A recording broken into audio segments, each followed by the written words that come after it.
Tollywood film industry also known as TFI fail చేసిన movies గురించి ఇప్పుడు తెలుసుకుందాం.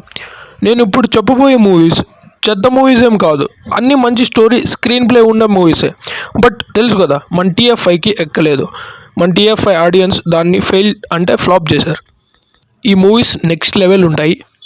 అందరి హీరోస్కి ఈ ఎక్స్పీరియన్స్ ఉంది. నంబర్ 1 వచ్చేసి Khaleja, as well as one నేనొక్కడినే. ఫస్ట్ కలేజా గురించి డిస్కస్ చేసుకుందాం. కలేజా నా ఆల్ టైమ్ ఫేవరెట్ మూవీ. ఈ మూవీ దైవ మనుష్య రూపేణ అనే కాన్సెప్ట్తో ఉంటుంది. ఆ కాన్సెప్ట్ని అర్థం చేసుకోక మన వాళ్ళు దీన్ని ఫ్లాప్ చేశారు. త్రివిక్రమ్ గారి డైరెక్షన్ అండ్ మహేష్ బాబు గారి యాక్టింగ్ నెక్స్ట్ లెవెల్ ఉంటుంది. ఎక్కడో ఎడార్లో అంటే రాజస్థాన్లో థార్ ఎడార్లో తీశారు.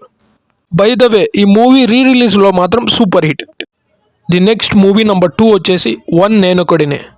ఈ మూవీ కూడా హాలీవుడ్ రేంజ్లో ఉంటుంది. హాలీవుడ్ లెవెల్ ఏంటి, హాలీవుడ్ మూవీనే అని చెప్పాలి. బట్ మన వాళ్ళకి ఎక్కలేదు. దానికి రీజన్స్ నంబర్ 1, మహేష్ బాబు గారిని ఆ మెంటల్ డిసీజ్ ఆర్ సిండ్రోమ్లో చూడలేకపోయారు ఆయన fans.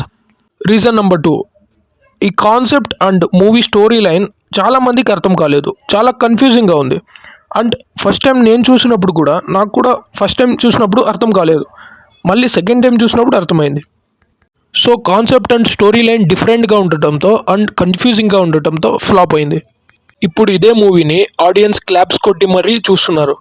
One and Khaleja movie ఎఫెక్ట్కి మహేష్ అన్న ఎక్స్పెరిమెంట్లు చేయడం మానేసి మెసేజ్ ఓరియంటెడ్ మూవీస్ తీస్తున్నాడు ఇప్పుడు. ఈ మూవీ ఫ్లాపో హిట్టో ఆ విషయం పక్కన పెడితే ఈ మూవీలో BGM, emotional BGMs and stunts చాలా బాగుంటాయి. డిఎస్పి గారు one of the greatest music ఇచ్చారు ఈ మూవీకి. ఈ టాపిక్ చెప్తూ నేను ఆరెంజ్ మూవీ గురించి చెప్పకపోతే ఈ టాపిక్కే అన్యాయం చేసిన వాడవుతాను. ఏం చెప్పను, ఎలా చెప్పను ఈ మూవీ గురించి. ఒక కల్ట్ క్లాసిక్ మూవీ ఏదైనా మన టీఎఫ్ఐలో ఉంది అంటే అది ఈ మూవీ. అండ్ అలాంటి మూవీస్లో ఫస్ట్ లిస్ట్లో ఆరెంజ్ వస్తుంది.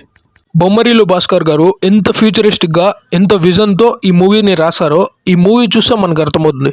అండ్ ఈ మూవీ స్టోరీ, ఫ్యూచరిస్టిక్ డైలాగ్స్ చాలా బాగుంటాయి. ఈ మూవీలో రామ్ చరణ్ గారు వేసిన అవుట్ఫిట్స్ ఎంత ఫ్యూచరిస్టిక్గా ఉంటాయో, అండ్ ఆయన వేసిన అవుట్ఫిట్స్ కానీ, ఆయన ప్రేమ గురించి చెప్పే ఫ్యాక్ట్స్ కానీ వేరే లెవెల్ అసలు. ఈ మూవీని కూడా ఫ్లాప్ చేశారు. మూవీ నంబర్ 4 సాహసం. ఈ మూవీని అసలు ఎలా ఫ్లాప్ చేశారో అని నాకు ఇప్పటికీ మిస్టరీగా ఉంటుంది. అంటే ఇప్పటికీ షాకింగ్గా ఉంది.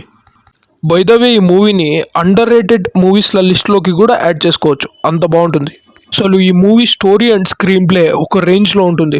ఒక normal middle class security guard అయిన హీరో పాకిస్తాన్కి వెళ్ళడం, అక్కడ ప్రాబ్లమ్స్ని ఎదుర్కొని అన్ని ప్రాబ్లమ్స్ని సాల్వ్ చేసి నిధిని సాధించడం, మనీని తీసుకురావడమే కాకుండా గవర్నమెంట్కి అప్పచెప్పడం వేరే లెవెల్ అసలు. అండ్ ఈ మూవీలో స్టంట్లు కానీ, హీరో చేసే ఫైట్స్ కానీ, ఆ ట్విస్టులు కానీ, ఆ స్క్రీన్ ప్లే కానీ చాలా బాగుంటుంది. ఈ మూవీని ఇప్పుడు టీవీలో చూస్తుంటే, అది ఎన్నోసార్లు చూసాను అనుకోండి, టీవీలో చూస్తుంటే అసలు ఎలా ఫ్లాప్ చేశారు ఈ మూవీని అని నాకైతే చాలా కోపం వస్తుంది ఆడియన్స్ మీద. Again Gopichand movie Goutham Nanda, my personal favourite movie. చూడకపోతే చూసేయండి. ఈ movie screen play and story కూడా చాలా బాగుంటుంది. ఒక బిలినియర్ అండ్ ఒక మిడిల్ క్లాస్ ఎంప్లాయీ ఇద్దరి జీవితాలు చాలా బాగా చూపిస్తారు. ఒక సైడ్ బిలినియర్ చాలా సుఖాలు అనుభవిస్తూ ఉంటాడు, ఇంకో సైడ్ మామూలు మిడిల్ క్లాస్ పర్సన్ ఒక కష్టాలు చాలా బాగా చూపించారు. అండ్ ధనం మూలం ఇదం జగత్ అని ఒక ఫేమస్ డైలాగ్ ఉంటుంది, అది కూడా ఒక గూస్ బంప్స్ వస్తాయి.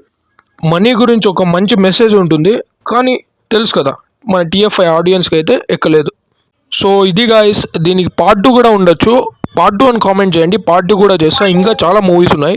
సో సబ్స్క్రైబ్ చేసుకోండి. Thank you.